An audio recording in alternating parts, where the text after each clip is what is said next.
Pada tanggal 1 Maret 1945, didirikan BPUPKI oleh Jepang atau kepanjangan dari Badan Penyelidik Usaha Kemerdekaan Indonesia. BPUPKI mengadakan sidang sebanyak 2 kali.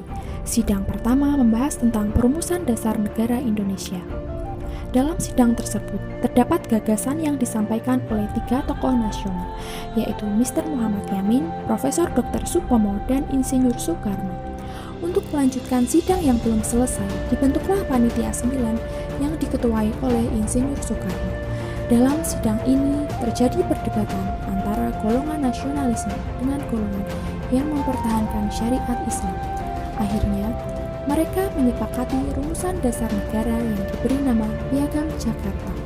Rumusan negara tersebut sebagai berikut: ketuhanan yang Maha Esa menjalankan syariat Islam bagi pemeluk-pemeluknya, kemanusiaan yang adil dan beradab, persatuan Indonesia, kerakyatan yang dipimpin oleh hikmah kebijaksanaan dalam permusyawaratan perwakilan dan keadilan sosial bagi seluruh rakyat Indonesia.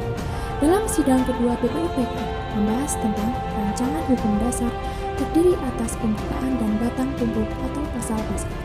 Pada perumusan Piagam Jakarta yang berbunyi, ketuhanan dengan kewajiban menjalankan syariat Islam bagi pemeluk-pemeluknya. Ada pihak dari Indonesia Timur yang keberatan karena mayoritas non-muslim. Masalah keberatan dari daerah tersebut dibicarakan terlebih dahulu oleh Dr. Andes Muhammad Hatta dengan 4 orang anggota PPKI.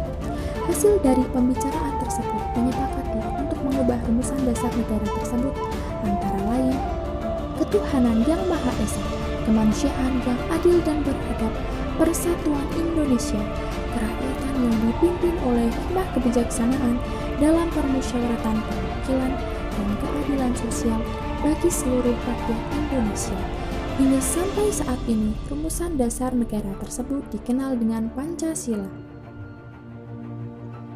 Dari uraian sejarah perumusan tersebut, kita bisa mengamalkan nilai-nilai Pancasila dalam kehidupan sehari-hari. Dari sila ke-1, kita bisa belajar perumusan sila tersebut bukan hanya mementingkan kaum muslim, namun juga mementingkan semua agama yang ada di Indonesia. Sila ini mengajarkan untuk kita bahwa kita harus berpegang teguh pada agama yang kita yakini, menjalankan perintahnya dan menjauhi larangannya, sehingga saat kita sudah berpegang teguh pada agama kita akan menjadi insan yang bermoral dan bertakwa. Sila kedua mempunyai sikap adil dan beradab. Berarti mereka menjunjung tinggi nilai-nilai yang kemanusiaan dan mengajarkan untuk saling menghormati harkat dan martabat manusia dengan menjamin hak-hak asasi manusia. Proses perumusan Pancasila banyak terjadi perbedaan pendapat antara golongan nasionalis dan agamis Islam. Namun, mereka bersikap toleransi dan menghargai hak-hak warga yang luas. Itulah mengapa kita harus hidup untuk saling menghormati dan menghargai pendapat manusia antara satu dengan yang lain, lebih beradab dan tidak mementingkan kepentingan golongannya sendiri. Sila ketiga, dari perumusan Pancasila melibatkan manusia dari berbagai latar belakang yang berbeda-beda, baik muda, tua, nasionalis, agamis, dan lainnya. Namun mereka sepakat dan bersatu untuk merumuskan dasar negara Pancasila dan memiliki semboyan Bhinneka Tunggal Ika. Semboyan ini memiliki arti agar kelak Indonesia bisa bersatu, walaupun diliputi dengan berbagai perbedaan di seluruh Indonesia. Dari sini kita bisa belajar bahwa sejak zaman dahulu, para perumus dasar negara kita sudah sepakat dan bersatu atas nama Pancasila tersebut. Di zaman sekarang pun, kita harus lebih bisa merekatkan persatuan dan kesatuan antar sesama kita tanpa memandang perbedaan. Sila keempat, dari perumusan Pancasila mengajarkan kita arti musyawarah dan demokrasi. Para perumus kita terdahulu sudah mengajarkan kita untuk berdemokrasi, kebebasan menyatakan pendapat, dan dimusyawarahkan dengan melibatkan berbagai pihak. Zaman sekarang pun kita harus tetap melaksanakan musyawarah dan demokrasi tersebut. Pemerintah bukan hanya secara diam-diam membuat undang-undang tanpa diketahui oleh rakyat, dapat menimbulkan kerugian dan pro kontra.